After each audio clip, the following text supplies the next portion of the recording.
চট্টগ্রাম শিক্ষা বোর্ডের ২০২৫ সালের এসএসসি পরীক্ষার খাতার নম্বরপত্র পুনঃমূল্যায়নে জালিয়াতির প্রমাণ পেয়েছে দুদক। ১৯ জন শিক্ষার্থীর বিভিন্ন বিষয়ের ৩৪টি খাতায় নম্বর জালিয়াতি খতিয়ে দেখতে সকালে শিক্ষা বোর্ডে অভিযান চালিয়েছে দুদকের সহকারী পরিচালক সাইদ মোহাম্মদ ইমরান হোসেন বলেন, পুনঃনিরীক্ষণের সময় ১৯ শিক্ষার্থীর ৩৪টি উত্তরপত্র যেই নম্বর তার বিপরীতে কম্পিউটার ইনপুটে গিয়ে বাড়তি নম্বর পাওয়া গেছে। দুদকের তদন্তে বিভিন্ন কর্মকর্তার সাথে কথা বলেও বিভিন্ন নথি সংগ্রহ করে প্রাথমিক সত্যতা পাওয়া যায়। এতে আর্থিক লেনদেন বা সুবিধার বিষয় থাকতে পারে বলে ধারণা করা হচ্ছে। চট্টগ্রাম শিক্ষা বোর্ডে ২০২৫ সালের মাধ্যমিক এসএসসি পরীক্ষার পুনঃনিরীক্ষণের ফলে অসঙ্গতির অভিযোগ ওঠায় ১১ সেপ্টেম্বর একটি ৩ সদস্যের তদন্ত কমিটি গঠন করে বোর্ড কর্তৃপক্ষ। ১৮ সেপ্টেম্বর তাদের প্রতিবেদন জমার কথা থাকলেও ১৫ কর্মদিবস বাড়ানো হয়েছে।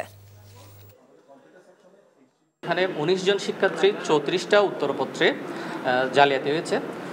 মূল খাতাতে নম্বরটা ঠিকই আছে, যেটা টপ শিট আছে ওখানেও ঠিক আছে, কিন্তু এটা কম্পিউটারে ইনপুট দেওয়ার সময় নাম্বারটা বাড়িয়ে দেখানো হয়েছে। প্রোগ্রামার হচ্ছেন জনাব আব্দুল মালিক এবং সহকারী প্রোগ্রামার আবুল হাসান মোহাম্মদ রাজু আহমেদ। মূলত ওনাদের রুম থেকে এই ঘটনাটা নাম্বার টেম্পারিংয়ের ঘটনা। বান্ডেল থাকলে প্রতি সেনমানিতে টাকা বাঁচবে। বিকাশ সেনমানি বান্ডেল কিনে জিতুন প্রতি লেনদেনে। ওটা তো ওরা আসলেই জানতে পারবো, তাই না? শোনো, টাকা তো চাইছে, ১০,০০০ টাকার শর্ট আছে, বুঝছো? কত টাকার শর্ট পড়ছে সেটা বল। ১০,০০০ টাকাই শর্ট আছে। আচ্ছা, সেটা মাথা ছুঁয়ে বলো। মাথা কি হবে? কি হলো, চুপ করে আসছো কেন?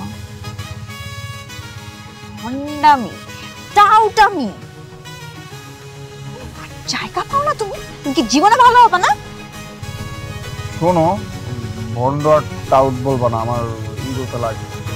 তুমি ওইটাই ঠিক আছে, ভণ্ডামি টাউটামি মানুষ করে, কিন্তু গার্লফ্রেন্ডের সাথেও কোনো কথা। দেখো মিমি, আমি আগের থেকে অনেক লক্ষ্য হয়ে গেছি, ভালো হয়ে গেছি। পুরোপুরি হইতে পারি নাই, অর্ধেক ভালো তো 50% ভালো হয়ে গেছে। আগে যদি হইতো আমি তোমার থেকে ২০,০০০ টাকা চাইতাম। চুপ।